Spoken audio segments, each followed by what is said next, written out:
그 유혹당하신 내용을 보면 거기에는 예수님의 한 생애에 대한 믿음의 자세, 삶의 자세에 대한 선택이 있습니다. 하나님 앞에서 이 땅에서의 삶의 자세, 믿음의 자세에 대한 분명한 선을 긋습니다. 이렇게 살리라 라는 선을 긋고 있습니다.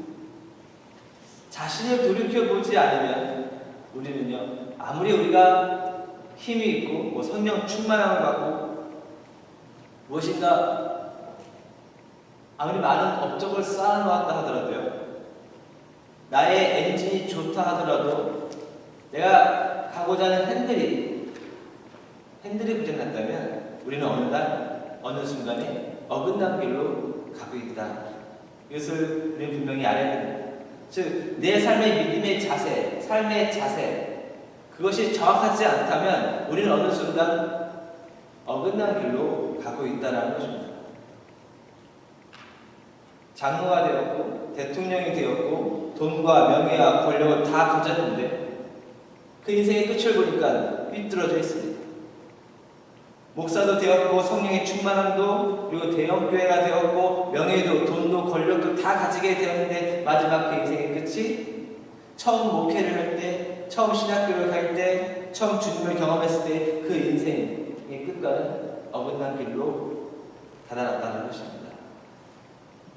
그렇다고 가난하다는 것 그것만으로 바른 길을 가고 있다라는 것도 아닙니다. 왜냐하면 가난이 선택이 아니라 가난이 주어진 사람에게는 가난은 항상 탈출해야 될 장소가 되기 때문입니다. 그래서 가난했던 사람들이 아쉽게도 돈, 명예, 권력에 사실은 더 집착하게 됩니다. 왜냐하면 가난이라는 것을 탈출하고 싶기 때문입니다. 가난하게 자라서 가난하게 살다가 자신들까지 가난하게 되었다라는 결론을 참을 수 없는 거죠. 가난이 선택이 아니라 가난이 주어진 것일 때에 항상 가난이라는 것은 도망가야 되는 것으로 여겨지게 됩니다. 그래서 어디로 도망갑니까?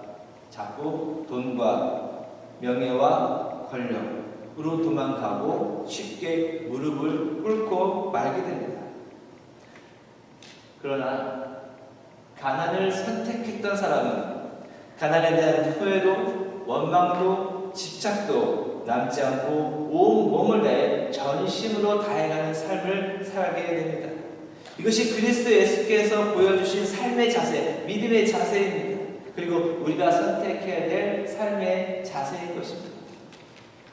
주님의 이 삶의 자세를 우리가 선택하지 않으면 우리는 어느 순간 우리의 과거로부터 도망가려고 하는,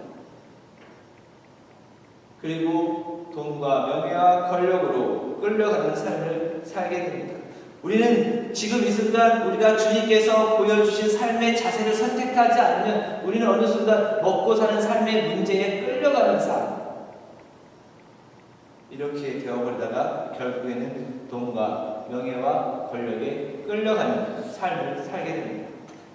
주님의 선택을 우리는 바라보아야 되겠습니다. 마귀가 나타나 배고픈 예수님에게 돌들을 가지고 떡이 되게 하라 말합니다. 배고플 때와 같이 사람이 가장 무엇인가를 필요로 할 때 이 사기꾼 같은 마귀들이 등장하게 됩니다. 마귀 같은 사기꾼인지 사기꾼 같은 마귀인지 항상 우리가 뭔가 가장 필요로 할 때 나타납니다. 그리고 가장 필요한 것을 주는 것처럼 다가와서 헛된 소망을 품게 합니다. 여러분, 돌이 어떻게 떡이 됩니까? 돌이 어떻게 떡이 됩니까? 그것은 헛된 소망입니다. 사기꾼 같은 마귀들이 나타나서요, 비즈니스를 막 간절히 찾고 있는 사람들에게 나타나서 하는 말이 이와 비슷합니다. 지금 이 가게 주인이 잘 서툴러서 못하고 있는데 당신이 맡으면 잘 될 거야. 당신 하나님 믿지? 열심히 기도하면 이 가게 잘 될 겁니다. 당신이 하면 대박 날 거예요. 하나님께서 복 주실 것입니다. 돌은 떡이 되지 않습니다. 헛된 소망을 심어줍니다. 그런데 아쉽게도 사람들이 이 헛된 소망을 붙잡고 갑니다. 돌이 떡이 될 수 있다고 믿어요. 하나님께서 도와주실 거예요. 하나님, 이 돌이 떡이 되게 해주십시오. 11조 잘 드리겠습니다. 떡이 된다면 이미 믿음의 자세가 어긋나 있다는 거예요. 하나님은 제사가 아니라 하나님의 말씀에 대한 순종을 더욱 원하십니다. 돌은 돌입니다. 돌이 떡이 되게 해달라는 헛된 소망을 품고 하나님께 매달리다가 어긋난 길로 가고 마는 것입니다. 뱀이 나타나 인간에게 유혹을 합니다. 너 하나님같이 될 수 있어. 그러나 돌이 돌인 것처럼 인간은 인간인 것입니다. 인간은 인간이지 하나님이 될 수 없습니다.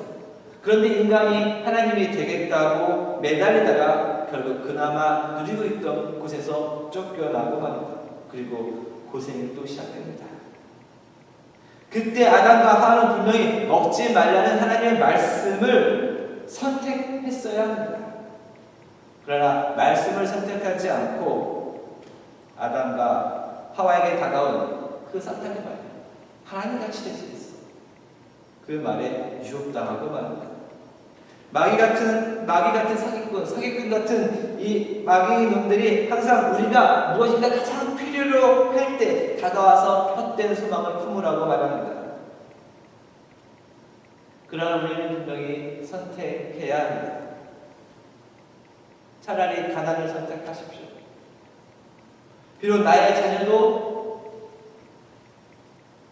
가난을 선택하도록 강요는 하지 않겠지만, 그러나 나의 자녀가 가난을 선택한 것을 두려워하지는 마십시오. 오히려 하나님의 말씀을 선택하지 않는 것을 두려워하십시오. 돌을 돌이 되게 하고 사람이 사람 되게 하고 하나님의 말씀이 하나님 말씀 되게 하십시오. 그것이 우리가 지켜야 될 믿음의 자세입니다.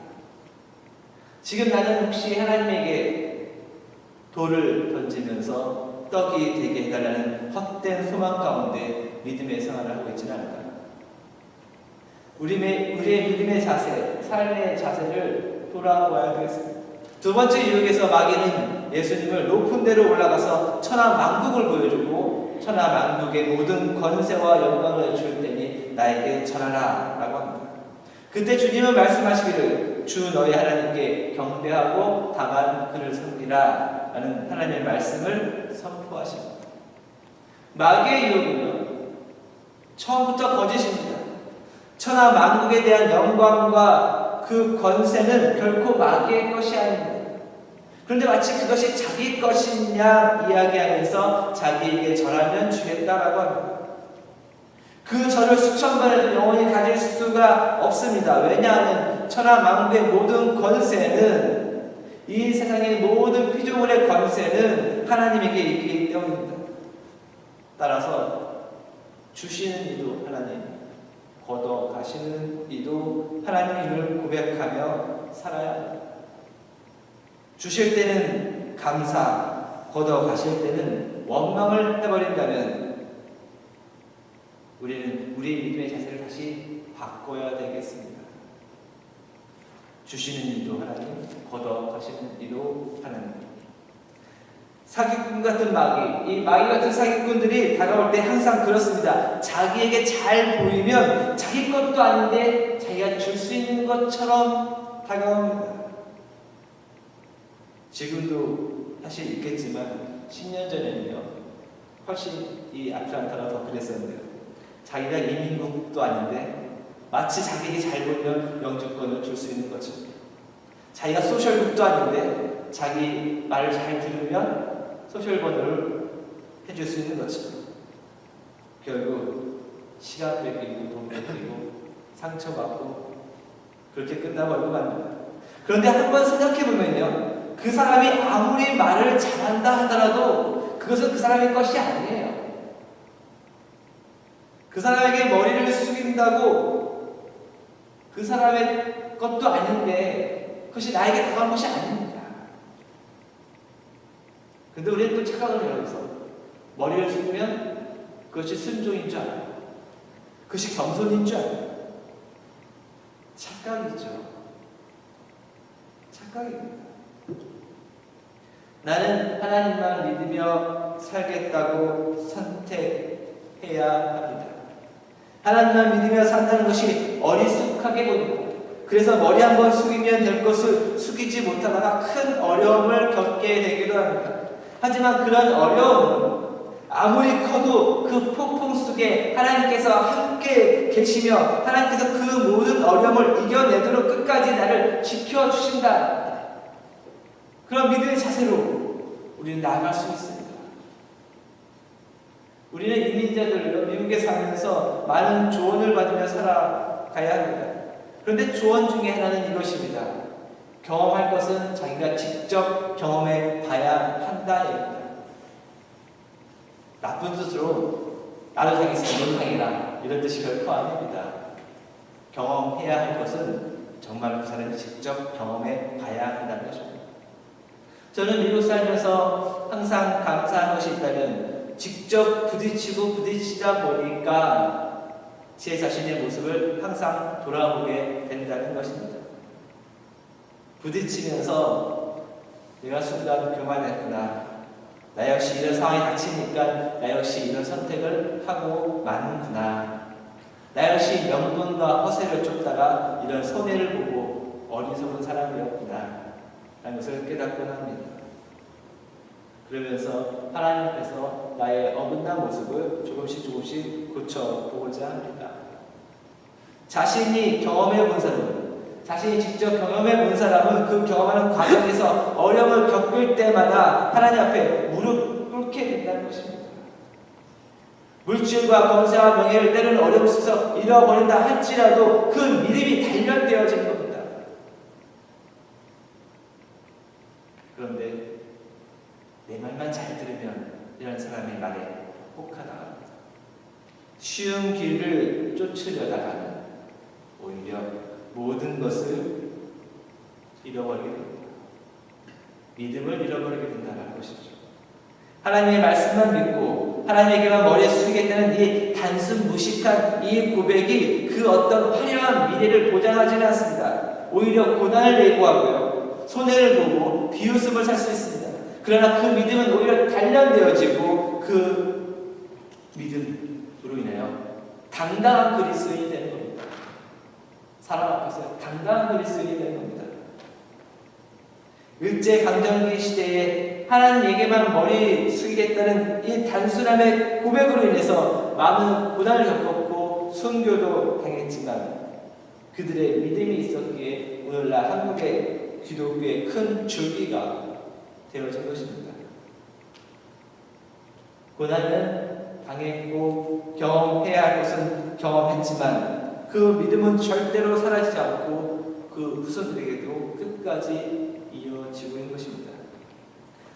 세 번째로 마귀의 유혹은 성전 꼭대기에 세우고 네가 만약 하나님의 아들이어든 여기서 뛰어내리라 라고 합니다. 그리고 주님은 주 너희 하나님을 시험하지 말라 라고 말씀하십니다.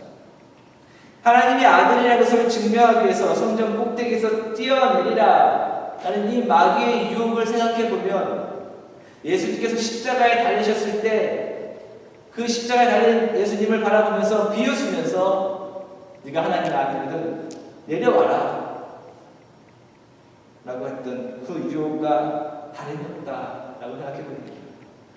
가장 높은 성전 꼭대기에 예수님을 세웠습니다. 어떻겠습니까? 두려움이 몰려오겠죠. 저는 놀이동산 가서 사실 봄에다가 올라가도 무섭습니다. 그런데 예루살렘 지대 자체가 높은 곳에 세워져 있는데 또 거기서 가장 높은 곳에 예수님을 올려놓았습니다. 두려움이 몰려옵니다. 얼른 내려가야 한다는 생각밖에 들지 않을 수 있습니다. 그만큼 두려움이 몰려오고 때로는 어떤 고통이 느낌이 다가올 수도 있습니다. 십자가에 달리신 주님, 그 고통이 몰려옵니다. 죽음에 대한 두려움도 몰려올 수 있습니다. 두려움과 고통이 몰려오는데 죽음의 두려움이, 고통이 몰려오는데 주님은 그 두려움과 고통의 잔이 아버지에게서 온 것이라면, 그리고 아버지의 뜻이라면 그 두려움과 고통의 그 잔을 받아들이겠다라고 말씀하셨습니다. 십자가에 달려있는 그 상태가 아버지의 뜻이라면 그 고난을 받아들이겠다라는 겁니다. 이 두려움을 얼른 끝내기 위해서 이 성전 꼭대기에서 뛰어내리는 것이 아니라 두렵지만, 그 꼭대기가 두렵지만 그러나 그것을 끝까지 견뎌내겠다라는 것입니다.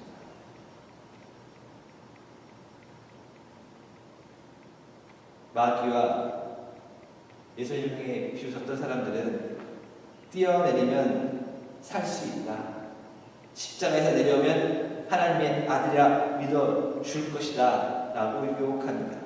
그러나 주님은 오히려 견뎌내십니다. 죽기까지 견뎌내십니다. 믿음 생활하면서요, 우리는 두려움과 고통, 걱정과 불안 가운데 생활할 때가 있습니다. 그때가 더 많죠, 사실은. 그때 우리는 얼른 이 걱정과 불안을 끝낼 수 있는 지름길, 이 두려움과 고통을 쉽게 끝낼 수 있는 지름길의 유혹을 받습니다. 내려오면 돼. 잠시 수납하면 돼. 그런데 많은 경우 하나님의 뜻과는 어긋난 지름길이 대부분입니다. 하나님은 너를 보호해 주시는 분인데, 하나님은 너를 지켜주시는 분인데, 하나님의 이름으로 사탄과 사람들은 그렇게 찾아와서 두려움과 고통, 걱정과 불안 가운데 있는 우리를 향해서 말합니다. 야, 잠시 이렇게 해도 돼. 하나님도 먹고 사는데 우리가 얼마나 하는지 알 거야. 이해해 주실 거야. 우리의 두려움과 고통, 걱정과 불안을 잠시 해결하기 위해서 우리는 지름길로 유혹을 받습니다. 그런데 그 지름길의 끝이 믿음의 길의 끝과는 어긋나 있다는 거예요. 생활이 힘들다고 우리가 걸어왔던 믿음의 길에서 잠시 벗어나보자, 잠시 그 길에서 내려오자. 그런데 그 벗어나간 그 잠깐, 그 길에서 내려온 그 잠깐이 우리의 믿음의 삶의 자세의 방향을 뒤틀어놓습니다.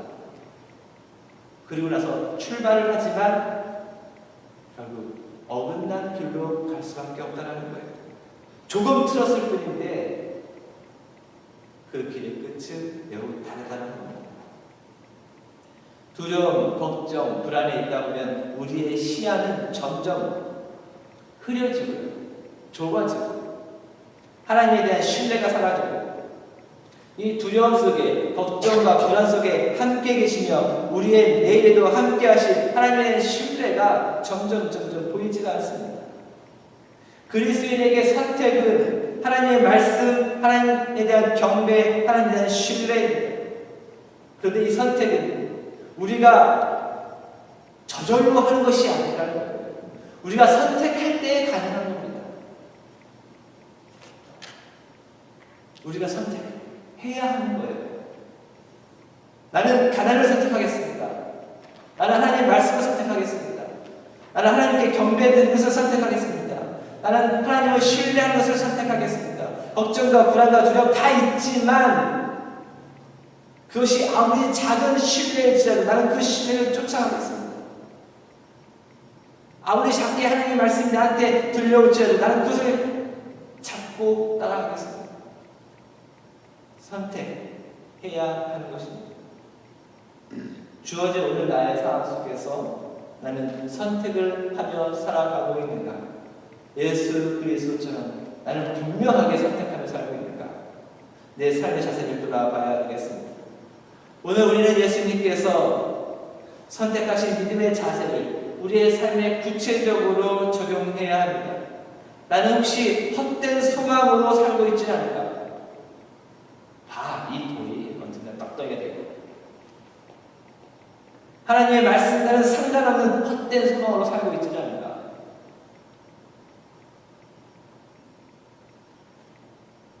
나는 만물의 주인 대신 하나님을 바라보지 못하고 지금 나와 내 자녀에게 물질의 풍요를 가져다 줄 수 있는 어떤 상황과 사람들에게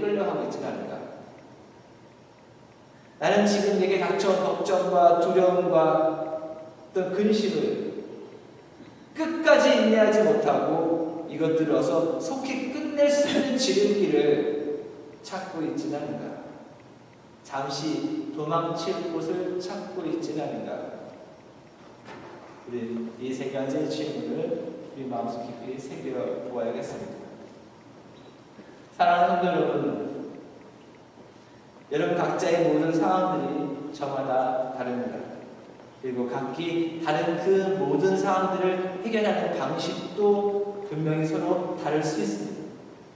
그러나 그 어떤 서로 다른 방식에도 공통적으로 끝까지 지켜내야 할 삶의 자세, 삶의 기본이 있습니다.